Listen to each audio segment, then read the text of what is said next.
Super prime at 9ಗೆ ಸ್ವಾಗತ. ನಾನು ಹರಿಪ್ರಸಾದ್. ಇವತ್ತಿನ ಸೂಪರ್ ಪ್ರೈಮ್ ನಲ್ಲಿ ಸಾಕಷ್ಟು ಸುದ್ದಿಗಳಿವೆ. ಅವುಗಳನ್ನ ಒಂದೊಂದಾಗಿ ನಾನು ನಿಮಗೆ ವಿವರಿಸ್ತಾ ಹೋಗ್ತೀನಿ. ಅದಕ್ಕಿಂತ ಮುಂಚಿತವಾಗಿ ಸೂಪರ್ ಪ್ರೈಮ್ ನ ಹೆಡ್ಲೈನ್ಸ್ ಅನ್ನು ನಿಮಗೆ ತೋರಿಸ್ತೀನಿ. ಯತ್ನಾಳ್ ವಿಷಯದಲ್ಲಿ ವಿಜೇಂದ್ರ ಎಚ್ಚರಿಕೆ ನಡೆ, ಶಿಸ್ತು ಕ್ರಮ ಬಿಟ್ಟು ವರಿಷ್ಠರಿಗೆ ದೂರು, ಬಿಜೆಪಿ ಕೋರ್ ಕಮಿಟಿಯಲ್ಲಿ ತೀರ್ಮಾನ.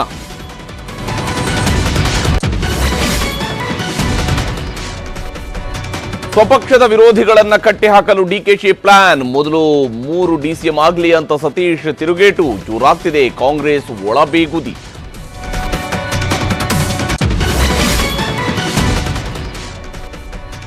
ಕನ್ನಡದ ಕಿಚ್ಚು ಹಚ್ಚಿದ ಕರವೇ ಬಣ ಜೈಲು ಪಾಲು, ಜೈಲಿನ ಮುಂದೆ ನಾರಾಯಣಗೌಡ ಪತ್ನಿ ಹೈಡ್ರಾಮಾ, ಕಾನೂನು ಕೈಗೆತ್ತಿಕೊಂಡ್ರೆ ಬಿಡಲ್ಲ ಅಂದ್ರು ಸಿಎಂ.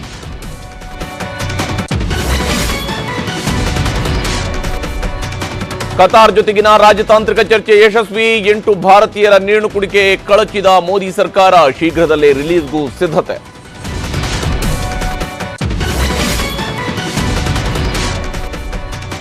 ಖ್ಯಾತ ನಟ ವಿಜಯಕಾಂತ್ ಕೊರೋನಾಗೆ ಬಲಿ, ಕರುನಾಡಲ್ಲಿ ಮತ್ತೆ ಕೊರೋನಾ ಉಪಟಳ ಹೆಚ್ಚಳ, ಮತ್ತೆ ಸಾವು, 500ರ ಗಡಿ ದಾಟಿದ ಸೋಂಕಿತರು.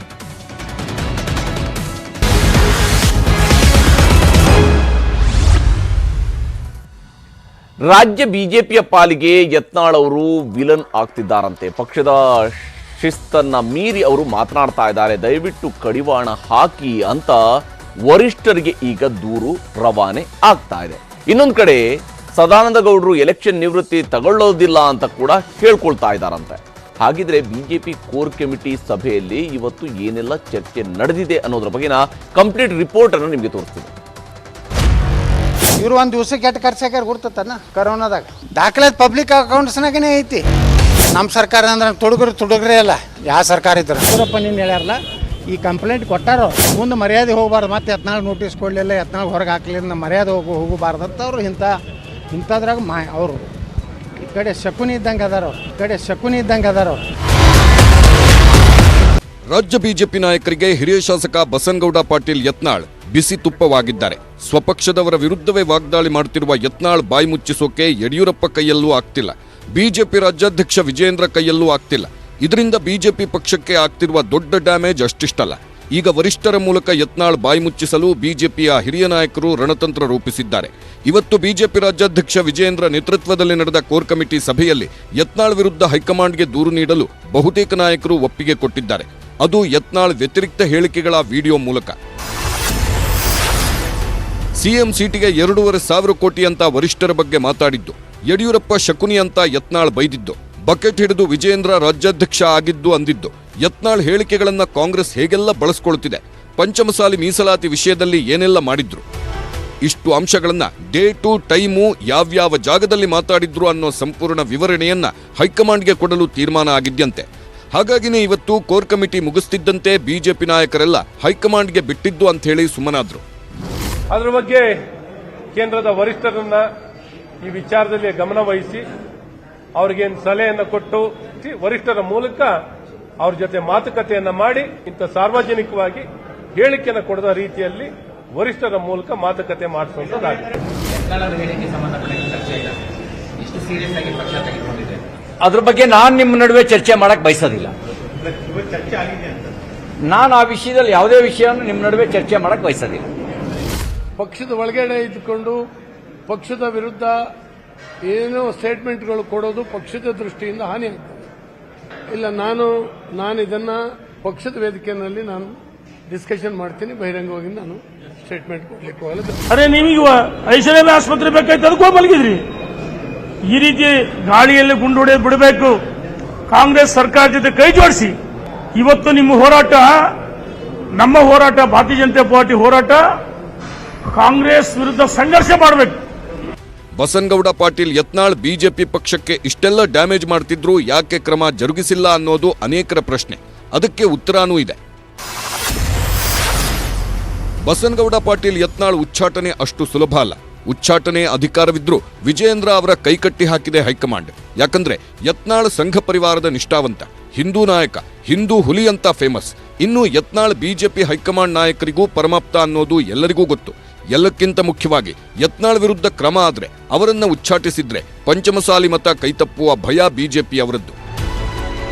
ಹೀಗಾಗಿನೇ ಯತ್ನಾಳ್ ವಿಷಯದಲ್ಲಿ ಬಿಜೆಪಿ ನಾಯಕರು ಎಚ್ಚರಿಕೆಯ ನಡೆಯಿಟ್ಟು ಎಲ್ಲವನ್ನೂ ವರಿಷ್ಠರ ವಿವೇಚನೆಗೆ ಬಿಟ್ಟಿದ್ದಾರೆ.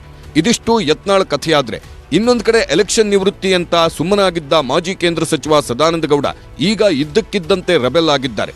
ಇದಕ್ಕೆ ಕಾರಣ ಬೆಂಗಳೂರು ಉತ್ತರ ಲೋಕಸಭಾ ಕ್ಷೇತ್ರ. 2024 ಲೋಕಸಭೆ ಚುನಾವಣೆಯಲ್ಲಿ 28ಕ್ಕೆ 28 ಸೀಟು ಗೆಲ್ಲಬೇಕು ಅನ್ನೋ ಹಠ ಬಿಜೆಪಿಯದ್ದು. ಆದರೆ ಬಿಜೆಪಿ ಹೈಕಮಾಂಡ್ ಮೂಲಗಳ ಪ್ರಕಾರ ಈ ಸಲ 15ರಿಂದ 19 ಹಾಲಿ ಸಂಸದರಿಗೆ ಟಿಕೆಟ್ ಡೌಟು ಅನ್ನೋ ಮಾತುಗಳಿವೆ. ಈಗಾಗಲೇ ಚಿತ್ರದುರ್ಗ ಸಂಸದ ನಾರಾಯಣಸ್ವಾಮಿ, ತುಮಕೂರು ಸಂಸದ ಜಿ ಬಸವರಾಜು, ಬೆಂಗಳೂರು ಉತ್ತರ ಕ್ಷೇತ್ರದ ಸದಾನಂದ ಗೌಡರು ಎಲೆಕ್ಷನ್ ನಿವೃತ್ತಿಯನ್ನ ಘೋಷಿಸಿದ್ರು.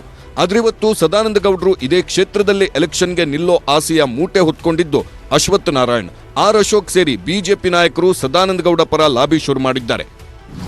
ಮತ್ತು ಉತ್ತರದಿಂದ ನೀವು ಸ್ಪರ್ಧೆ ಮಾಡಬೇಕು, ನಿಮ್ಮ ಅವಶ್ಯಕತೆ ಇದೆ ನಮಗೆ ಅಂತ ಹೇಳುವಂಥ ಮಾತುಗಳನ್ನು ಹೇಳಿದ್ದು ನಿಜ.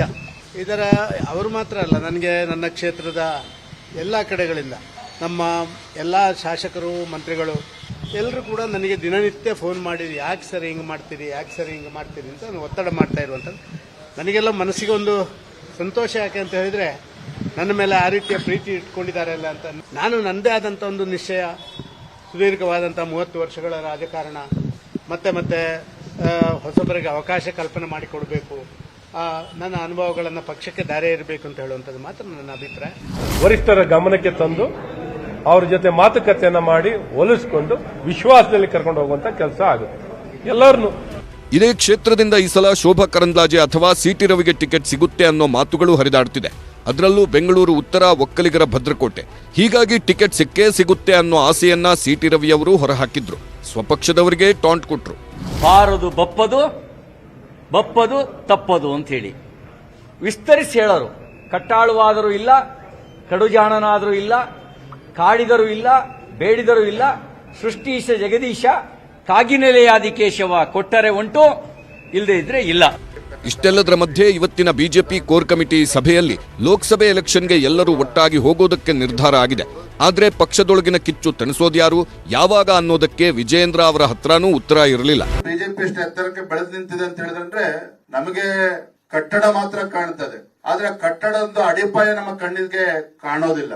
ಹಾಗೇನೆ ಇವತ್ತು ಭಾರತೀಯ ಜನತಾ ಪಾರ್ಟಿ ಇಷ್ಟು ಸುಭದ್ರ ಬುನಾದಿಯನ್ನ ಹಾಕಿರ್ತಕ್ಕಂತ ಎಲ್ಲ ಹಿರಿಯರು ತಾವೇನ್ ಬಂದಿದ್ದೀರಿ. ಮುಂದೆ ಭಾರತೀಯ ಜನತಾ ಪಾರ್ಟಿ ಇವತ್ತು ನಾನು ರಾಜ್ಯದ ಅಧ್ಯಕ್ಷನಾಗಿ ಎಲ್ಲ ಹಿರಿಯರ ಒಂದು ಆಶೀರ್ವಾದದಿಂದ ಈ ಜವಾಬ್ದಾರಿಯನ್ನ ತೆಗೆದುಕೊಂಡು ಭಾರತೀಯ ಜನತಾ ಪಾರ್ಟಿ ಒಂದು ಅಭೂತಪೂರ್ವದಂತ ಗೆಲುವನ್ನು ನಾವು ಸಾಧಿಸಲೇಬೇಕಾಗಿದೆ. ಸದ್ಯಕ್ಕೆ ಕಮಲಕೋಟೆಯಲ್ಲಿ ಹೊರಗಿನವರಿಗಿಂತ ಒಳಗಿನವರದ್ದೇ ಹೆಚ್ಚು ಕಾಟ. ಇದಕ್ಕೆಲ್ಲ ಹೈಕಮಾಂಡ್ ನಾಯಕರು ಯಾವಾಗ ಮದ್ದು ಅರಿತಾರೋ ಕಾದು ನೋಡಬೇಕು. Bureau report, news 18. ರಾಜ್ಯ ಕಾಂಗ್ರೆಸ್ನಲ್ಲಿ ಮತ್ತೆ ಡಿಕೆ ಶಿವಕುಮಾರ್ ವರ್ಸಸ್ ಸತೀಶ್ ಜಾರಕಿಹೊಳಿ ಕದನ ಶುರುವಾಗಿದೆ. ಸತೀಶ್ ಜಾರಕಿಹೊಳಿ ಅವರನ್ನ ಲೋಕಸಭೆ ಅಖಾಡಕ್ಕೆ ಇಳಿಸುವಂತಹ ಇರಾದೆ ಡಿಸಿಎಂ ಡಿಕೆ ಶಿವಕುಮಾರ್ ಅವರಿಗೆ ಇದ್ದೇ ಇದೆ. ಮೊದಲು 3 ಡಿಸಿಎಂಗಳನ್ನ ಮಾಡಿ ಅನ್ನುವಂತಹ ಕೂಗಿನೊಂದಿಗೆ ಸತೀಶ್ ಜಾರಕಿಹೊಳಿ ತಿರುಗೇಟು ಕೊಡೋದಕ್ಕೆ ರೆಡಿಯಾಗಿದ್ದಾರೆ. ಯಾಕೆ ಈ ಕದನ ಹಾಕಿದ್ರೆ, ಸತೀಶ್ ಜಾರಕಿಹೊಳಿ ಅವರು ಇದರ ಬಗ್ಗೆ ಏನು ಹೇಳ್ತಿದ್ದಾರೆ ನಿಮಗೆ ತೋರಿಸ್ತಿದೆ.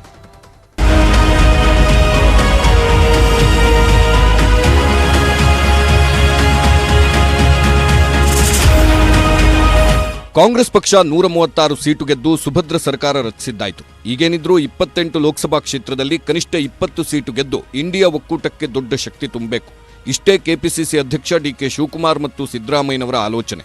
ಆದರೆ ಅದಕ್ಕಿಂತಲೂ ಒಂದು ಹೆಜ್ಜೆ ಮುಂದಡಿ ಇಟ್ಟಿರುವ ಡಿಕೆ ಶಿವಕುಮಾರ್ ಮುಖ್ಯಮಂತ್ರಿ ಕುರ್ಚಿಗೂ ಅಡ್ಡವಾಗಿರೋ ಕಾಂಗ್ರೆಸ್ನ ದಿಗ್ಗಜ ನಾಯಕರಿಗೂ ಒಳಗೊಳಗೆ ಖೆಡ್ಡ ತೋಡುತ್ತಿದ್ದಾರಂತೆ. ಪ್ರಮುಖವಾಗಿ ಡಿಕೆ ಶಿವಕುಮಾರ್ಗೆ ಹೆಜ್ಜೆ ಹೆಜ್ಜೆಗೂ ಹೊಡೆತ ಕೊಡುತ್ತಿರುವ ಸತೀಶ್ ಜಾರಕಿಹೊಳಿ ಸಿದ್ದರಾಮಯ್ಯ ಆಪ್ತ ಸಚಿವರುಗಳಾದ ಎಂಬಿ ಪಾಟೀಲ್, ಮಹದೇವಪ್ಪ ಸೇರಿ ಅನೇಕರನ್ನ ಲೋಕಸಭೆ ಅಖಾಡಕ್ಕೆ ಇಳಿಸೋಕೆ ಪ್ಲಾನ್ ರೆಡಿ ಮಾಡಿದ್ದಾರೆ. ಸತೀಶ್ ಜಾರಕಿಹೊಳಿ ತಮ್ಮದೇ ಶಾಸಕರ ಟೀಮ್ ಹೊಂದಿದ್ದಾರೆ. ಇದು ಹಲವು ಸಲ ಸಾಬೀತಾಗಿದೆ. ದಸರಾ ಟೈಮ್ನಲ್ಲಿ ಟೂರ್, ಆಮೇಲೆ ದುಬೈ ಟೂರ್, ಬೆಳಗಾವಿಯಲ್ಲಿ ರಹಸ್ಯ ಸಭೆ ನಡೆಸಿದ್ದು ಸತೀಶ್ ಪರವಾಗಿ ಶಾಸಕರಿಂದ ಪದೇ ಪದೇ ಬ್ಯಾಟಿಂಗ್ ನಡೆಯುತ್ತಿದೆ. ಈಗ ಹೈಕಮಾಂಡ್ಗೆ ಹೇಳಿ ಸತೀಶ್ ಜಾರಕಿಹೊಳಿಯನ್ನ ಲೋಕಸಭೆ ಕಣಕ್ಕಿಳಿಸೋಕೆ ಡಿಕೆಶಿ ಪ್ಲಾನ್ ಮಾಡಿದ್ದಾರೆ. ಸತೀಶ್ ಜಾರಕಿಹೊಳಿ ಲೋಕಸಭೆ ಗೆದ್ರೆ ರಾಷ್ಟ್ರ ರಾಜಕಾರಣಕ್ಕೆ ಶಿಫ್ಟ್ ಮಾಡಬಹುದು. ಸತೀಶ್ ಕೇಂದ್ರಕ್ಕೆ ಶಿಫ್ಟ್ ಆದ್ರೆ ಇಲ್ಲಿ ಸತೀಶ್ ಜಾರಕಿಹೊಳಿಗೆ ಶಾಸಕರ ಹಿಡಿತ ತಪ್ಪುತ್ತೆ. ಮುಂದೆ ಡಿಕೆಶಿ ಸಿಎಂ ಆದ್ರೆ ಯಾರ ಅಡ್ಡಿ ಇರೋದಿಲ್ಲ. ಖಾಲಿಯಾಗುವ ಯಮಕನಮರಡಿ ಕ್ಷೇತ್ರಕ್ಕೆ ಸತೀಶ್ ಜಾರಕಿಹೊಳಿ ಮಗ ಅಥವಾ ಮಗಳಿಗೆ ಟಿಕೆಟ್ ಕೊಟ್ರಾಯ್ತು ಅನ್ನೋ ಲೆಕ್ಕಾಚಾರ ಹಾಕಿದ್ದಾರೆ ಅಂತ ಹೇಳಲಾಗ್ತಿದೆ. ಡಿಕೆ ಶಿವಕುಮಾರ್ ಮಾಸ್ಟರ್ ಪ್ಲಾನ್ ಸತೀಶ್ ಜಾರಕಿಹೊಳಿ ಅವರಿಗೂ ಗೊತ್ತಾಗಿದೆ ಅನ್ಸುತ್ತೆ.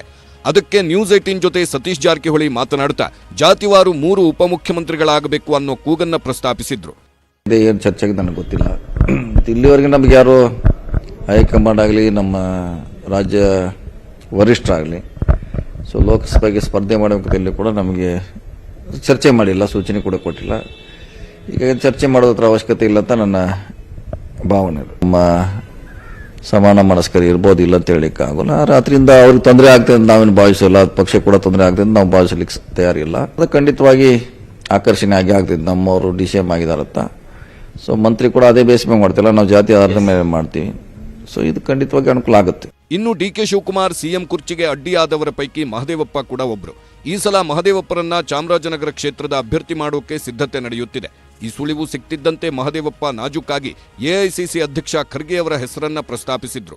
ಮಲ್ಲಿಕಾರ್ಜುನ್ ಖರ್ಗೆ ನಮ್ಮ ರಾಷ್ಟ್ರೀಯ ನಾಯಕರು ಅಲ್ಲಿ ಬಂದರೆ ಸಂತೋಷ ಅಲ್ವಾ? ರಾಷ್ಟ್ರೀಯ ಅಧ್ಯಕ್ಷರು ವಿ ಆರ್ ಎಕ್ಸ್ಟ್ರೀಮ್ಲಿ ಹ್ಯಾಪಿ.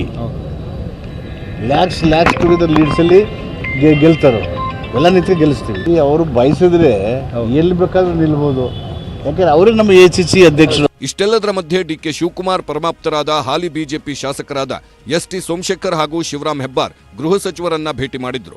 ಆಮೇಲೆ ಸಿಎಂ ಸರ್ಕಾರಿ ನಿವಾಸ ಕಾವೇರಿಯಲ್ಲಿ ಸಿದ್ದರಾಮಯ್ಯರನ್ನೂ ಭೇಟಿ ಮಾಡಿದ್ರು. ಮಾಧ್ಯಮಗಳ ಮುಂದೆ ಕ್ಷೇತ್ರದ ವಿಚಾರ ಅಂತಿದ್ರು. ಬಿಜೆಪಿ ಬಿಟ್ಟು ಕಾಂಗ್ರೆಸ್ಗೆ ಸೇರ್ಪಡೆ ಮಾತುಕತೆ ನಡೆಯಿತು ಅನ್ನೋದು ಹಲವರ ಹೇಳಿಕೆ.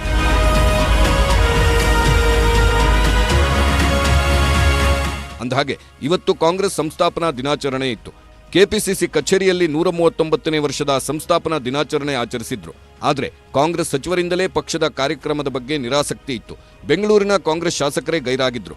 ಮೊನ್ನೆಯಷ್ಟೇ ಡಿಕೆ ಶಿವಕುಮಾರ್ ಮನವೊಲಿಕೆ ಮಾಡಿ ಬಂದಿದ್ದ ವಿಜಯನಗರ ಶಾಸಕ ಎಂ ಕೃಷ್ಣಪ್ಪ, ಗೋವಿಂದರಾಜನಗರ ಶಾಸಕ ಪ್ರಿಯಾಕೃಷ್ಣ ಇವತ್ತು ಪಕ್ಷದ ಕಾರ್ಯಕ್ರಮದಿಂದ ದೂರವಿದ್ರು. Bureau report, news 18. ಕನ್ನಡದಲ್ಲಿ ಬೋರ್ಡ್ ಇರಬೇಕು, 60% ಅಷ್ಟು ಕನ್ನಡದಲ್ಲಿ ಇರಬೇಕು ಅನ್ನುವಂಥ ವಿಚಾರಕ್ಕೆ ಸಂಬಂಧಪಟ್ಟಂತೆ ರಾಜ್ಯ ಸರ್ಕಾರ ಮತ್ತು ಕರ್ನಾಟಕ ರಕ್ಷಣಾ ವೇದಿಕೆಯ ನಡುವೆ ದೊಡ್ಡ ಮಟ್ಟದ ಒಂದು ತಿಕ್ಕಾಟ ನಡೆದಿದೆ. ಫೆಬ್ರವರಿ 28ರವರೆಗೂ ಡೆಡ್ಲೈನ್ ಅನ್ನೇನೋ ಸರ್ಕಾರ ಕೊಟ್ಟಿತ್ತು ನಿಜ. ಆದರೆ ಸರ್ಕಾರದ ಆದೇಶ ಆದಮೇಲೂ ಕೂಡ ಕರ್ನಾಟಕ ರಕ್ಷಣಾ ವೇದಿಕೆಯವರು ಬೀದಿಗಿಳಿದು ಈಗ ಜೈಲು ಸೇರಿದ್ದಾರೆ. ಇದರ ನಡುವೆ ಸರ್ಕಾರ ಕನ್ನಡ ರಕ್ಷಕರನ್ನ ರಕ್ಷಿಸ್ತಾ ಇಲ್ಲ ಅಂತ ಹೋರಾಟಗಾರರು ಆರೋಪವನ್ನು ಮಾಡ್ತಾ ಇದ್ದಾರೆ. ಕಾನೂನು ಕೈಗೆತ್ತಿಕೊಂಡ್ರೆ ಸುಮ್ಮನೆ ಇರೋದಕ್ಕೆ ಸಾಧ್ಯ ಇಲ್ಲ ಅಂತೇಳಿ ಮುಖ್ಯಮಂತ್ರಿ ಸಿದ್ದರಾಮಯ್ಯನವರು ಕೂಡ ಎಚ್ಚರಿಕೆಯ ಸಂದೇಶವನ್ನು ರವಾನಿಸಿದ್ದಾರೆ. ಆದರೆ ಇದರ ನಡುವೆನೇ ಕನ್ನಡ ಹೋರಾಟಗಾರರ ಈ ಹೋರಾಟಕ್ಕೂ ಕೂಡ ಒಂದು ಹಂತದ ಯಶಸ್ಸು ಸಿಕ್ಕಿದೆ. ಅದರ ಬಗ್ಗೆ ವರದಿಯನ್ನು ನಿಮಗೆ ತೋರಿಸ್ತೀನಿ.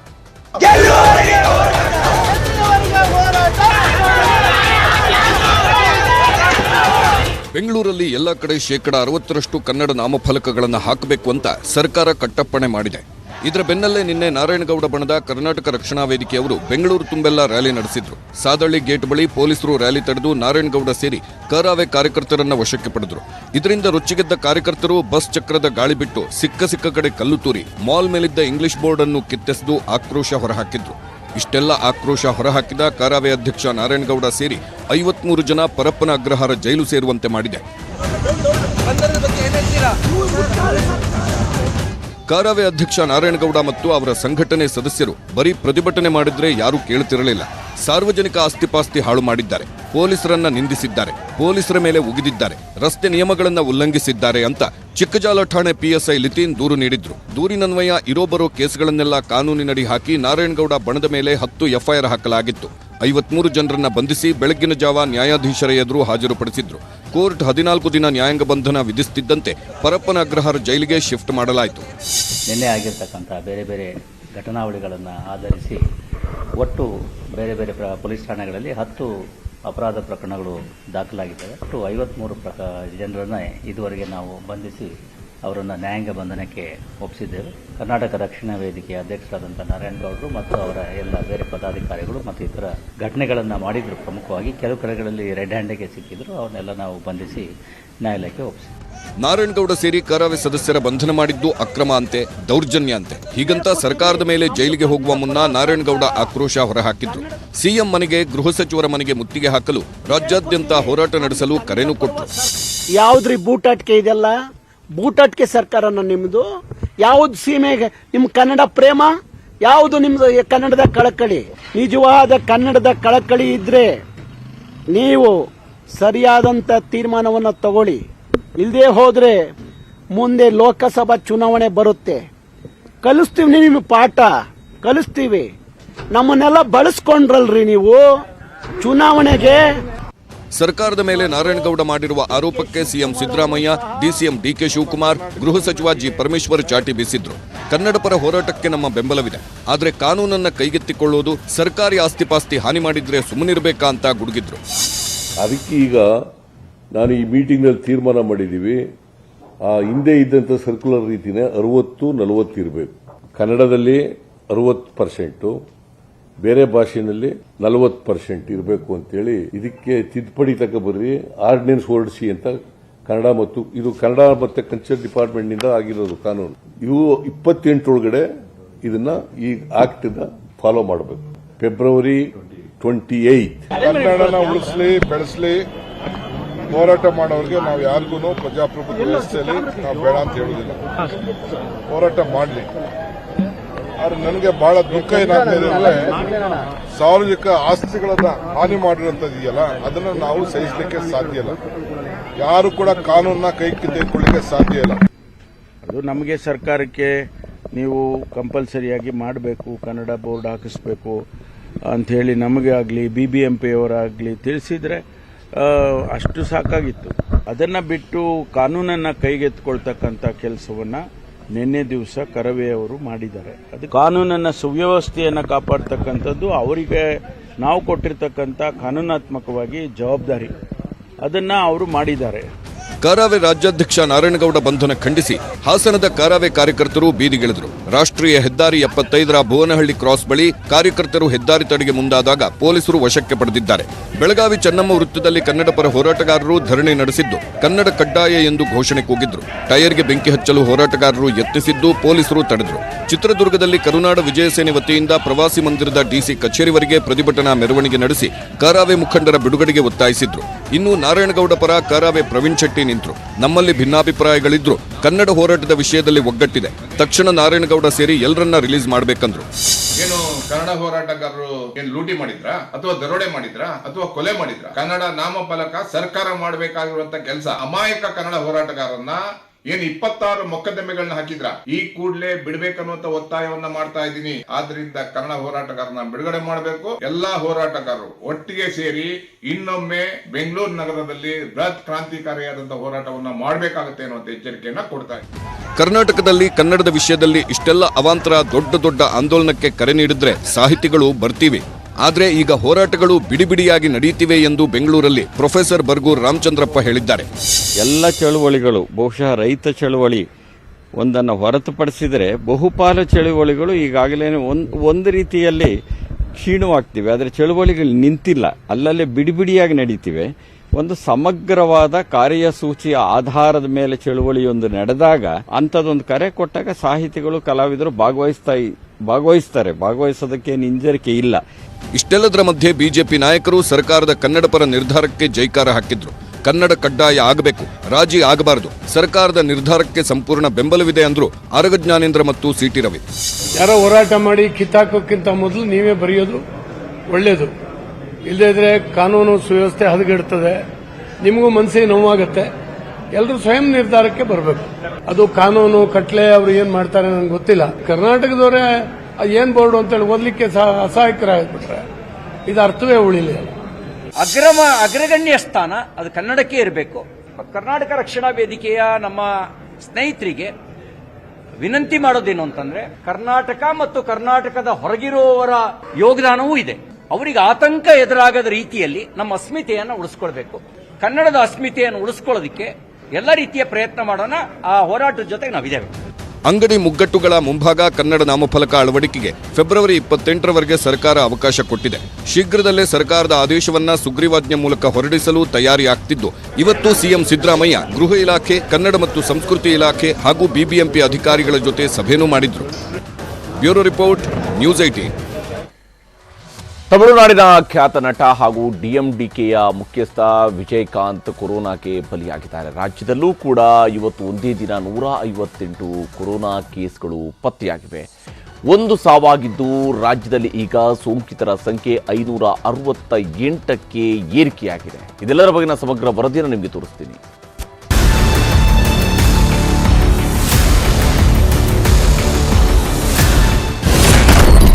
ಹನ್ನೆರಡು ದಿನ 10 ಸಾವು, 500 ದಾಟಿದ ಸೋಂಕು.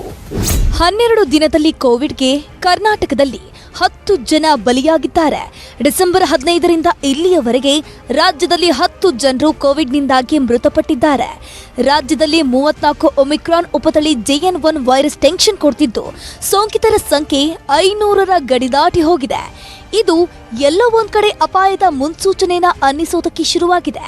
ಕೋವಿಡ್ ರೋಗಿಗಳ ಸಾವಿನ ಟೆನ್ಷನ್ನಲ್ಲಿರುವ ಆರೋಗ್ಯ ಇಲಾಖೆ ಈಗ ಡೆತ್ ಆಡಿಟ್ಗೆ ಮುಂದಾಗಿದೆ. ಏನಿದು Covid death audit? Death audit ಸಭೆ ಮಾಡಿ ವರದಿಯನ್ನ ಪಡೆಯಲು ಆರೋಗ್ಯ ಇಲಾಖೆ ಮುಂದಾಗಿದೆ. ಯಾವ ಕಾರಣಕ್ಕೆ ಮೃತಪಟ್ಟಿದ್ದಾರೆ? ಕೋವಿಡ್ನಿಂದಲೇ ಸಾವನ್ನಪ್ಪಿದ್ರ? ಬೇರೆ ಬೇರೆ ರೋಗಗಳು ಇದ್ರೆ ಯಾವೆಲ್ಲ ರೋಗಗಳು ಬಾಧಿಸ್ತಿತ್ತು? ಎಷ್ಟು ವರ್ಷಗಳಿಂದ ಚಿಕಿತ್ಸೆಯಲ್ಲಿದ್ರು? ಸಾಯುವ ಮುನ್ನ ಯಾವ್ಯಾವ ಚಿಕಿತ್ಸೆ ಪಡೆಯುತ್ತಿದ್ರು? ಹೀಗೆ ಎಲ್ಲದರ ಬಗ್ಗೆಯೂ ವರದಿಯನ್ನ ಸಂಗ್ರಹಿಸ್ತಾ ಇದೆ. ಅದು ಜಿಲ್ಲಾ ಮಟ್ಟದಿಂದಲೇ ಡೆತ್ ಆಡಿಟ್ ವರದಿ ಪಡೆಯಲು ನಿರ್ಧಾರವಾಗಿದೆ. ಕೋವಿಡ್ ಬಂದು ಇರ್ತಕ್ಕಂಥ ಸಿಂಪ್ಟಮ್ಸ್ ಏನಿದೆ, ಕೋಮಾರ್ಬಿಡಿಟಿ ರಿಲೇಟೆಡ್ ಸಿಂಪ್ಟಮ್ಸ್ ಏನಿದೆ ಅದನ್ನು ಅಗ್ರವೇಟ್ ಮಾಡ್ತಾ ಅಂತ ಎರಡನೇ ನೋಡ್ತೀವಿ. Covid is A incidental finding. ಹಾಗಾದ್ರೆ ಬೇರೆ ಕಾರಣಕ್ಕೆ ಅವರು ಸತ್ತಿರ್ತಾರೆ, ಬಟ್ ಕೋವಿಡ್ ಸ್ಯಾಂಪಲ್ ತೆಗೆದುಕೊಂಡ ಸಂದರ್ಭದಲ್ಲಿ ಕೋವಿಡ್ ಅಂತ ಬಂದಿರುತ್ತೆ. ಸೊ ಈ ತರ 3 ಭಾಗಗಳಲ್ಲಿ ವರ್ಗೀಕರಣ ಮಾಡ್ತೀವಿ. ಬೆಂಗಳೂರಿನಲ್ಲಿ 400ರ ಗಡಿ ದಾಟಿದ ಸೋಂಕು. ರಾಜ್ಯದಲ್ಲಿ ಒಟ್ಟಾರೆ ಸೋಂಕಿನ ಪ್ರಮಾಣ 500ರ ಗಡಿ ದಾಟಿದೆ. ಇದರಲ್ಲಿ ಬೆಂಗಳೂರಿನದ್ದೇ ಸಿಂಹಪಾಲು. ಯಾಕಂದ್ರೆ ರಾಜ್ಯ ರಾಜಧಾನಿಯಲ್ಲಿ ಸೋಂಕಿತರ ಸಂಖ್ಯೆ ನಿನ್ನೆವರೆಗೂ 376 ಇತ್ತು. ಇವತ್ತು 400ರ ಗಡಿ ದಾಟಿದೆ. ಹೀಗಾಗಿ ಆರೋಗ್ಯ ಸಚಿವ ದಿನೇಶ್ ಗುಂಡೂರಾವ್ ಕಟ್ಟೆಚ್ಚರ ವಹಿಸಿ ಅಂತ ಸುತ್ತೋಲೆ ಹೊರಡಿಸಿದ್ದಾರೆ. ಜನಸಂದಣಿ ಹಾಗೂ ಒಳಾಂಗಣ ಪ್ರದೇಶದಲ್ಲಿ ಮಾಸ್ಕ್ ಅನ್ನು ಧರಿಸಬೇಕು, ಸಾಮಾಜಿಕ ಅಂತರ ಹಾಗೂ ಸ್ಯಾನಿಟೈಸರ್ ಬಳಕೆ ಮಾಡಬೇಕು. 60 ವರ್ಷ ಮೇಲ್ಪಟ್ಟವರು ಹಾಗೆಯೇ ಇತರೆ ಆರೋಗ್ಯದ ಸಮಸ್ಯೆ ಇರುವವರು ಮಾಸ್ಕ್ ಅನ್ನು ಧರಿಸಿ ಅಂತ ಸೂಚನೆ ಕೊಟ್ಟಿದ್ದಾರೆ. ಕೋವಿಡ್ ಆತಂಕ, ನಗರದ OPD ಫುಲ್. ರಾಜ್ಯದಲ್ಲಿ ಕೋವಿಡ್ ಆತಂಕ ಹಾಗೂ JN1 ಉಪತಳಿಯ ಟೆನ್ಷನ್ ಹಿನ್ನೆಲೆ ಸಿಲಿಕಾನ್ ಸಿಟಿ ಜನರಲ್ಲಿ ಆತಂಕ ಹೆಚ್ಚಿದೆ. ಸಿಲಿಕಾನ್ ಸಿಟಿಯ ಆಸ್ಪತ್ರೆಗಳ OPDಗೆ ಬರುವ ಹೊರ ರೋಗಿಗಳ ಸಂಖ್ಯೆ ಹೆಚ್ಚಾಗಿದೆ. ರಾಜಧಾನಿಯ ಆಸ್ಪತ್ರೆಗಳಲ್ಲಿ 25ರಿಂದ 30ರಷ್ಟು ಆಸ್ಪತ್ರೆಗೆ ಚಿಕಿತ್ಸೆಗೆ ಬರುವ ರೋಗಿಗಳ ಸಂಖ್ಯೆಯಲ್ಲಿ ದಿಢೀರ್ ಏರಿಕೆಯಾಗಿದೆ. ಕೋವಿಡ್ ಆತಂಕದಲ್ಲಿ ಕೆಲವರು ಆಸ್ಪತ್ರೆಗೆ ಚಿಕಿತ್ಸೆಗಾಗಿ ಬರ್ತಿದ್ದಾರೆ. ಇನ್ನು ಕೆಲವರು ಕೆಮ್ಮು, ನೆಗಡಿ, ಜ್ವರ ಲಕ್ಷಣ ಕಂಡು ಬಂದ್ರೆ ಚಿಕಿತ್ಸೆಗೆ ಆಸ್ಪತ್ರೆಗೆ ಓಡೋಡಿ ಬರ್ತಿದ್ದಾರೆ. ಉಸಿರಾಟದ ಸಮಸ್ಯೆ ಸೇರಿದಂತೆ ಸಣ್ಣ ಪುಟ್ಟ ಆರೋಗ್ಯ ಸಮಸ್ಯೆಗಳು ಕಂಡು ಬರ್ತಿದ್ದು ಆಸ್ಪತ್ರೆಗೆ ಬರ್ತಿದ್ದಾರೆ. ಕಳೆದ ನವೆಂಬರ್ ತಿಂಗಳಿಗೆ ಹೋಲಿಕೆ ಮಾಡಿದ್ರೆ ಹೊರ ರೋಗಿಗಳ ಸಂಖ್ಯೆಯಲ್ಲಿ ಏರಿಕೆ ಕಂಡಿದೆ. ರಾಜ್ಯ ರಾಜಧಾನಿ ಬೆಂಗಳೂರಿನಲ್ಲಿ ಕೆಲವರಿಗೆ ಜ್ವರ, ಕೆಮ್ಮು, ಸುಸ್ತು, ಉಸಿರಾಟದ ಸಮಸ್ಯೆ ಕಂಡು ಬಂದ್ರೆ ಇನ್ನು ಕೆಲವರು ಕೋವಿಡ್ ಆತಂಕದಲ್ಲಿ ಆಸ್ಪತ್ರೆ ಸೇರ್ತಿದ್ದಾರೆ. ಬೆಂಗಳೂರಿನ ಬಹುತೇಕ ಖಾಸಗಿ ಹಾಗೂ ಸರ್ಕಾರಿ ಆಸ್ಪತ್ರೆಗಳಲ್ಲಿ ಹೊರ ರೋಗಿಗಳ ವಿಭಾಗದಲ್ಲಿ ರೋಗಿಗಳ ಸಂಖ್ಯೆ ಗಣನೀಯವಾಗಿ ಏರಿಕೆ ಕಂಡಿದೆ. ಕೋವಿಡ್ ಆತಂಕದಿಂದಲೇ ಈ ಸಾರಿ ILI ಲಕ್ಷಣ ಕಂಡು ಬಂದ್ರೆ ಚಿಕಿತ್ಸೆಗೆ ಓಡೋಡಿ ಬರ್ತಿದ್ದಾರೆ. ಇನ್ನು ಕೋವಿಡ್ ಲಕ್ಷಣ ಕಂಡುಬರುವ ರೋಗಿಗಳನ್ನ ಟ್ರ್ಯಾಕ್ ಮಾಡಿ ಕೋವಿಡ್ ಟೆಸ್ಟಿಂಗ್ ಮಾಡಲು ಆಸ್ಪತ್ರೆಗಳು ಕೂಡ ಮುಂದಾಗಿವೆ. ಇನ್ಫ್ಲೂಯೆನ್ಸಾ ಲೈಕ್ ಇನ್ಫೆಕ್ಷನ್ ಆರು severe acute respiratory infection patients ಬಂದಾಗ ಅಥವಾ ವೈದ್ಯರಿಗೆ ಅದ್ರ ಬಗ್ಗೆ ಕೋವಿಡ್ ಇರಬಹುದು ಅಂತ ಅನುಮಾನ ಬಂದಾಗ RT-PCR ಮಾಡಬೇಕು ಅಂತ ನಿರ್ದೇಶನ ಇದೆ. ಅದೇ ತರ ಮಾಡ್ತಾ ಇದ್ದೀವಿ. ಹೊಸ ವರ್ಷದ ಸಂಭ್ರಮಕ್ಕೆ ಬ್ರೇಕ್ ಹಾಕಿ ಹೈಕೋರ್ಟ್ಗೆ ಸಾರ್ವಜನಿಕ ಹಿತಾಸಕ್ತಿ ಅರ್ಜಿ. ಬೆಂಗಳೂರಿನಲ್ಲಿ ಹೊಸ ವರ್ಷಾಚರಣೆಗೆ ನಿರ್ಬಂಧ ಹೇರಬೇಕು ಅಂತ ಕರ್ನಾಟಕ ಹೈಕೋರ್ಟ್ಗೆ ವಕೀಲ ಅಮೃತೇಶ್ PIL ಸಲ್ಲಿಸಿದ್ರು. ಬೆಂಗಳೂರಿನಲ್ಲಿ ನಿರ್ಬಂಧ ವಿಧಿಸಿದ್ರೆ ಹೊರ ಪ್ರದೇಶಗಳಿಗೆ ತೆರಳುತ್ತಾರೆ ಎಂದು ಅಭಿಪ್ರಾಯಪಟ್ಟ ಹೈಕೋರ್ಟ್ ಸರ್ಕಾರವೇ ಯಾವುದೇ ನಿಯಂತ್ರಣಗಳನ್ನು ವಿಧಿಸಿಲ್ಲ, ಕೋವಿಡ್ಗೆ ಸದ್ಯಕ್ಕೆ ಹೆದರಬೇಕಾದ ಪ್ರಮೇಯ ಕಾಣುತ್ತಿಲ್ಲ ಅಂತ ಸರ್ಕಾರ ಹೇಳಿದೆ. ಹೀಗಾಗಿ ಹೊಸ ವರ್ಷಾಚರಣೆಗೆ ನಿರ್ಬಂಧ ಹೇರಲು ಆಗಲ್ಲ ಅಂತ ಹೇಳಿ ಜನವರಿಗೆ ಅರ್ಜಿಯನ್ನ ಮುಂದೂಡಿಕೆ ಮಾಡಿದೆ. ಕೊರೋನಾಗೆ ಖ್ಯಾತ ನಟ ವಿಜಯಕಾಂತ್ ಬಲಿ. ತಮಿಳಿನ ಹಿರಿಯ ನಟ ಹಾಗೂ DMDK ನಾಯಕ 71 ವರ್ಷದ ವಿಜಯಕಾಂತ್ ಕೊರೋನಾ ಸೋಂಕಿನಿಂದ ಸಾವನ್ನಪ್ಪಿದ್ದಾರೆ. ಚೆನ್ನೈ ಖಾಸಗಿ ಆಸ್ಪತ್ರೆಯಲ್ಲಿ ವಿಜಯಕಾಂತ್ಗೆ ಚಿಕಿತ್ಸೆಯನ್ನು ನೀಡಲಾಗ್ತಿತ್ತು. ಆದರೆ ಚಿಕಿತ್ಸೆ ಫಲಿಸದೆ ವಿಜಯಕಾಂತ್ ಕೊನೆ ಉಸಿರೆಳೆದಿದ್ದಾರೆ. ವಿಜಯಕಾಂತ್ 250ಕ್ಕೂ ಹೆಚ್ಚು ಚಿತ್ರಗಳಲ್ಲಿ ನಟಿಸಿದ್ರು. 2005ರಲ್ಲಿ ಡಿಎಂಡಿಕೆ ಪಕ್ಷವನ್ನು ಸ್ಥಾಪಿಸಿ ರಾಜಕೀಯಕ್ಕೆ ಎಂಟ್ರಿ ಕೊಟ್ಟಿದ್ರು. ವಿಜಯಕಾಂತ್ ನಿಧನಕ್ಕೆ ಅಭಿಮಾನಿಗಳು, ಆಪ್ತರು, ಗಣ್ಯರು ಕಂಬನಿ ಮಿಡಿದ್ರು.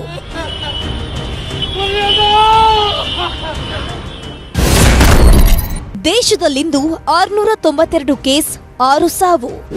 ಭಾರತದಲ್ಲಿ ಕಳೆದ 24 ಗಂಟೆಗಳಲ್ಲಿ 692 ಹೊಸ ಕೋವಿಡ್-19 ಪ್ರಕರಣಗಳು ದಾಖಲಾಗಿವೆ.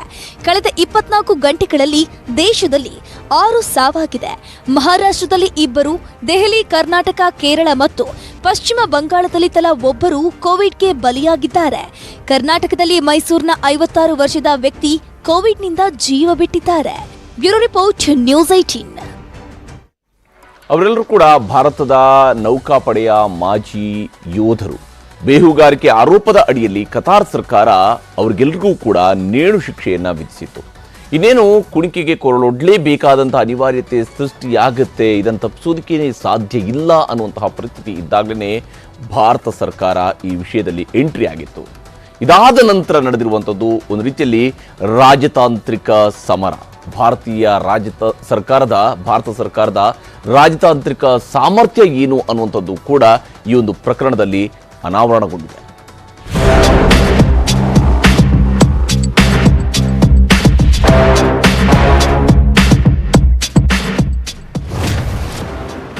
ಭಾರತದ ರಾಜತಾಂತ್ರಿಕತೆಗೆ ಮಹಾ ಗೆಲುವು. ನೇಣಿನ ಕುಣಿಕೆಯಿಂದ 8 ಭಾರತೀಯರು ಮುಕ್ತ. ಅದು 26 ಅಕ್ಟೋಬರ್ 2023. ಕತಾರ್ ದೇಶದ ನ್ಯಾಯಾಲಯ ಭಾರತದ 8 ಅಧಿಕಾರಿಗಳನ್ನ ಮರಣದಂಡನೆ ಶಿಕ್ಷೆಗೆ ಗುರಿಪಡಿಸಿತ್ತು. ಕಳೆದ 1 ವರ್ಷದಿಂದ ಕತಾರ್ನ ಜಲಾಂತರ್ಗಾಮಿ ಕಾರ್ಯಕ್ರಮದ ಮೇಲೆ ಬೇಹುಗಾರಿಕೆ ನಡೆಸುತ್ತಿದ್ದಾರೆ ಅನ್ನೋ ಆರೋಪದಡಿ ಮರಣದಂಡನೆ ಶಿಕ್ಷೆಗೆ ಕೋರ್ಟ್ ಆದೇಶ ನೀಡಿತ್ತು. ಇದು ಮೋದಿ ಸರ್ಕಾರಕ್ಕೆ ದೊಡ್ಡ ಸವಾಲಾಗಿತ್ತು. 64 ದಿನಗಳಿಂದ ಮೋದಿ ಸರ್ಕಾರ ನಿರಂತರವಾಗಿ ಪ್ರಯತ್ನ ಪಟ್ಟು ಈಗ 8 ಭಾರತೀಯ ಅಧಿಕಾರಿಗಳು ಮರಣದಂಡನೆ ಶಿಕ್ಷೆಗೆ ಗುರಿಯಾಗುವುದನ್ನ ತಪ್ಪಿಸಿದೆ. ಕತಾರ್ ಸರ್ಕಾರದ ಜೊತೆಗೆ ನಡೆಸಿದ ರಾಜತಾಂತ್ರಿಕತೆ ಮಾತುಕತೆ ಫಲಿಸಿದ್ದು 8 ಭಾರತೀಯರ ಮರಣದಂಡನೆ ಶಿಕ್ಷೆಯನ್ನ ರದ್ದುಪಡಿಸಿದ್ದು ಜೈಲು ಶಿಕ್ಷೆಯಾಗಿ ಪರಿವರ್ತಿಸಲಾಗಿದೆ. 8 ಭಾರತೀಯರಿಗೆ ಮರಣದಂಡನೆ ಆಗಿದ್ಯಾಕೆ? ಕತಾರ್ನಲ್ಲಿ ಕೆಲಸ ನಿರ್ವಹಿಸುತ್ತಿದ್ದ 8 ಭಾರತೀಯ ಅಧಿಕಾರಿಗಳು ಮರಣದಂಡನೆಗೆ ಗುರಿಯಾಗುವಷ್ಟು ದೊಡ್ಡ ತಪ್ಪು ಮಾಡಿದ್ರ? ಏನಿದು ಪ್ರಕರಣ ಅಂತ ನೋಡೋದಾದ್ರೆ, ಅಕ್ಟೋಬರ್ 2022ರಿಂದ ಕತಾರ್ನಲ್ಲಿ 8 ಅಧಿಕಾರಿಗಳಿದ್ರು. ಕತಾರ್ ಜಲಾಂತರ್ಗಾಮಿಯಲ್ಲಿ ಕೆಲಸ ನಿರ್ವಹಣೆ ಮಾಡ್ತಿದ್ರು ಅಂತ ಗೊತ್ತಾಗಿತ್ತು. ಕತಾರ್ ಸೇನೆಗೆ ತರಬೇತಿ ನೀಡುತ್ತಿದ್ದ ಖಾಸಗಿ ಸಂಸ್ಥೆಯಾದ ಅಲ್ ದಹ್ರಾ ಗ್ಲೋಬಲ್ ಟೆಕ್ನಾಲಜಿ ಸಂಸ್ಥೆಯಲ್ಲಿ 8 ಅಧಿಕಾರಿಗಳು ಕೆಲಸ ಮಾಡ್ತಿದ್ರು. ರಾಷ್ಟ್ರಪತಿ ಪ್ರಶಸ್ತಿ ವಿಜೇತ ನಿವೃತ್ತ ಕಮಾಂಡರ್ ಪೂರ್ಣಂದು ತಿವಾರಿ, ಭಾರತೀಯ ನೌಕಾಪಡೆಯ ಮಾಜಿ ಕ್ಯಾಪ್ಟನ್ ನವತೇಜ್ ಸಿಂಗ್ ಗಿಲ್ ಕೂಡ ಇದ್ರು. ಹಾಗೆ ಕ್ಯಾಪ್ಟನ್ ಬೀರೇಂದ್ರ ಕುಮಾರ್ ವರ್ಮಾ, ಕ್ಯಾಪ್ಟನ್ ಸೌರಭ್ ವಸಿಷ್ಠ ಕೂಡ ಇದ್ರು. Commander Amit Nagpal, commander Sugunakar Pakala, commander Sanjeev Gupta ಮತ್ತು ನಾವಿಕ ರಾಗೇಶ್ ಕೂಡ ಇದ್ರು. ಇಷ್ಟು ಜನರ ಮೇಲೆ ಕತಾರ್ ಸರ್ಕಾರ ಗೂಢಚರ್ಯೆ ನಡೆಸಿ ಇಸ್ರೇಲ್ಗೆ ನೆರವಾಗಿದ್ದಾರೆ ಅಂತ ಆರೋಪ ಮಾಡಿ ಬಂಧಿಸಿತ್ತು. ಬೇಹುಗಾರಿಕೆ ನಡೆಸಿದ್ದ ಬಗ್ಗೆ ಸಾಕ್ಷಿಗಳಿದೆ ಅಂತಾನೂ ಕತಾರ್ ಸರ್ಕಾರ ಹೇಳಿಕೆ ಕೊಟ್ಟು ಮಾರ್ಚ್ ಏಪ್ರಿಲ್ನಲ್ಲೇ 8 ಅಧಿಕಾರಿಗಳನ್ನ ಬಂಧಿಸಿ ಜೈಲಿಗೆ ಶಿಫ್ಟ್ ಮಾಡಿತ್ತು. ಆಗ ಬಿಡುಗಡೆಗೆ ಒತ್ತಾಯಿಸಿ ಅಧಿಕಾರಿ ಸಹೋದರ ಪ್ರಧಾನಿಗೆ ಮನವಿ ಮಾಡಿ 8 ಜೂನ್ 2023ರಂದು ಟ್ವೀಟ್ ಮೂಲಕ ಮಾಹಿತಿ ಹಂಚಿಕೊಂಡಿದ್ರು. ಆಮೇಲೆ ಕತಾರ್ ಸರ್ಕಾರಕ್ಕೆ ಮಾಹಿತಿ ಕೇಳಿ ಭಾರತದಿಂದ ಮನವಿ ಹೋಯಿತು. ಆದರೆ ಕೇಸ್ ಬಗ್ಗೆ ಭಾರತಕ್ಕೆ ಯಾವುದೇ ದಾಖಲೆಯನ್ನು ಕತಾರ್ ಸರ್ಕಾರ ನೀಡಿರಲಿಲ್ಲ. ಕೊನೆಗೆ 26/10/2023ರಂದು 8 ಅಧಿಕಾರಿಗಳಿಗೂ ಮರಣದಂಡನೆ ಶಿಕ್ಷೆ ಪ್ರಕಟ ಆಗಿತ್ತು. ಅಕ್ಟೋಬರ್ 30ರಂದು ಕತಾರ್ನಲ್ಲಿ ಗಲ್ಲು ಶಿಕ್ಷೆಗೆ ಗುರಿಯಾಗಿದ್ದ ಅಧಿಕಾರಿಗಳ ಕುಟುಂಬಸ್ಥರನ್ನ ವಿದೇಶಾಂಗ ಸಚಿವ ಜೈಶಂಕರ್ ಭೇಟಿ ಮಾಡಿದ್ರು. ಅವತ್ತೇ ಭಾರತ ಕುಟುಂಬದವರಿಗೆ ಮರಣದಂಡನೆ ಆಗೋದಕ್ಕೆ ಬಿಡಲ್ಲ, ನಾವಿದ್ದೀವಿ ಅಂತ ಭರವಸೆ ಕೊಟ್ಟಿತ್ತು.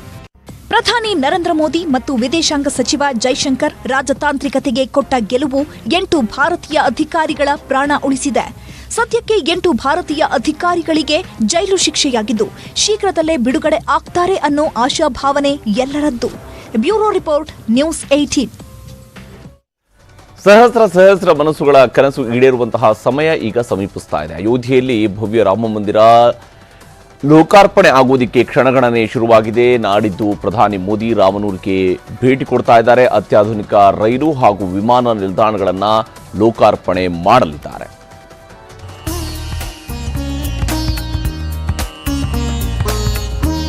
ಜನವರಿ 22ರಂದು ಅಯೋಧ್ಯೆಯಲ್ಲಿ ರಾಮ ಮಂದಿರದ ಶಂಕುಸ್ಥಾಪನೆ. ಈ ಸಮಾರಂಭಕ್ಕೆ ಪ್ರಧಾನಿ ನರೇಂದ್ರ ಮೋದಿ, ಉತ್ತರ ಪ್ರದೇಶ ಮುಖ್ಯಮಂತ್ರಿ ಯೋಗಿ ಆದಿತ್ಯನಾಥ್ ಸೇರಿ ಗಣ್ಯಾತಿ ಗಣ್ಯರು ಸಾಕ್ಷಿಯಾಗಲಿದ್ದಾರೆ. ಭವ್ಯವಾದ ರಾಮಲಲ್ಲಾ ಪ್ರಾಣ ಪ್ರತಿಷ್ಠಾ ಸಮಾರಂಭದ ಮೊದಲು ಅಯೋಧ್ಯೆಯ ನವೀಕರಿಸದ ರೈಲ್ವೆ ನಿಲ್ದಾಣದ ಉದ್ಘಾಟನೆ ಆಗಲಿದೆ. ಪ್ರಧಾನಿ ಮೋದಿ ಡಿಸೆಂಬರ್ 30 ಶನಿವಾರದಿಂದ ಈ ಅತ್ಯಾಧುನಿಕ ರೈಲು ನಿಲ್ದಾಣ ಲೋಕಾರ್ಪಣೆ ಮಾಡೋದು ಫೈನಲ್ ಆಗಿದೆ. ಈಗಿರುವ ಅಯೋಧ್ಯ ಜಂಕ್ಷನ್ ಹೆಸರಿನ ರೈಲು ನಿಲ್ದಾಣದ ಹೆಸರನ್ನ ಬದಲಾಯಿಸಲಾಗ್ತಿದೆ. ಇನ್ಮುಂದೆ ಅಯೋಧ್ಯಧಾಮ ಹೆಸರಲ್ಲಿ ರೈಲು ನಿಲ್ದಾಣ ಗುರುತಿಸಿಕೊಳ್ಳಲಿದೆ. ಈ ಭವ್ಯ ರೈಲು ನಿಲ್ದಾಣವು ಲಿಫ್ಟ್ಗಳು, ಪ್ರವಾಸಿ ಮಾಹಿತಿ ಕೇಂದ್ರ ಮತ್ತು ವೈದ್ಯಕೀಯ ಸೌಲಭ್ಯಗಳನ್ನು ಒಳಗೊಂಡಿರುತ್ತದೆ. ನವೀಕರಿಸಿದ ಪ್ಲಾಟ್ಫಾರ್ಮ್ಗಳು, ಹೊಸ ಸೈನ್ ಬೋರ್ಡ್ಗಳು ಸೇರಿದಂತೆ ಎಲ್ಲಾ ರೀತಿಯ ವ್ಯಾಪಕ ಸಿದ್ಧತೆಗಳನ್ನು ಪೂರ್ಣಗೊಳಿಸಲಾಗುತ್ತಿದೆ. ಎಸ್ಕಲೇಟರ್ಗಳು ಮತ್ತು ಗೋಡೆಗಳ ಮೇಲೆ ಚಿತ್ರಿಸಿದ ಭಗವಾನ್ ರಾಮನ ಭಿತ್ತಿ ಚಿತ್ರಗಳು ಇವುಗಳು ಮತ್ತು ಇನ್ನೂ ಹಲವು ವೈಶಿಷ್ಟ್ಯಗಳಾಗಿವೆ. रेलवे स्टेशन फैजाबाद का था, उसको कैंट स्टेशन कर दिया, उसका भी परिवर्तन हुआ. अब आ गया कि अयोध्या पहले था, अयोध्या जंक्शन, अब अयोध्या जंक्शन को अयोध्या धाम कर दिए. यह माननीय योगी आदित्यनाथ जी के देन है, मुख्यमंत्री जी का. ಶ್ರೀರಾಮ ಜನ್ಮಭೂಮಿ ಉತ್ತರ ಪ್ರದೇಶದ ಅಯೋಧ್ಯೆಯಲ್ಲಿ ವಿಮಾನ ನಿಲ್ದಾಣ ಸಿದ್ಧವಾಗಿದೆ. ದೇವಸ್ಥಾನದ ಮಾದರಿಯಲ್ಲೇ ವಿಮಾನ ನಿಲ್ದಾಣದ ಮುಂಭಾಗ ವಿನ್ಯಾಸ ಮಾಡಲಾಗಿದೆ. ಸದ್ಯ ಅಯೋಧ್ಯೆ ವಿಮಾನ ನಿಲ್ದಾಣದ ಫೋಟೋಗಳನ್ನು ಬಹಿರಂಗಪಡಿಸಲಾಗಿದೆ. ಡಿಸೆಂಬರ್ 30ರಂದು ಪ್ರಧಾನಿ ನರೇಂದ್ರ ಮೋದಿ ಈ ಏರ್ಪೋರ್ಟ್ ಉದ್ಘಾಟಿಸಲಿದ್ದಾರೆ.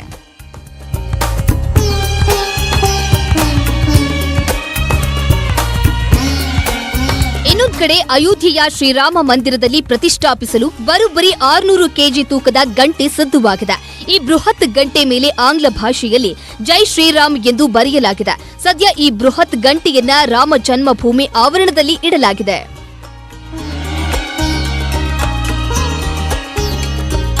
ಅಯೋಧ್ಯ ರಾಮ ಮಂದಿರ ಉದ್ಘಾಟನೆ, ಅಭಿಷೇಕ ಕಾರ್ಯಕ್ರಮ ಇತಿಹಾಸ ನಿರ್ಮಿಸಲಿದೆ. ರಾಮಲಲ್ಲಾ ಪ್ರಾಣ ಪ್ರತಿಷ್ಠಾ ವೇಳೆ ಶಂಖನಾದಗಳು ಮೊಳಗಲಿವೆ. ದೇಶದ ಪ್ರಖ್ಯಾತ ವಿಷ್ಣು ಶಂಖದ ತಂಡ ಈಗಾಗಲೇ ಅಯೋಧ್ಯೆ ತಲುಪಿದೆ.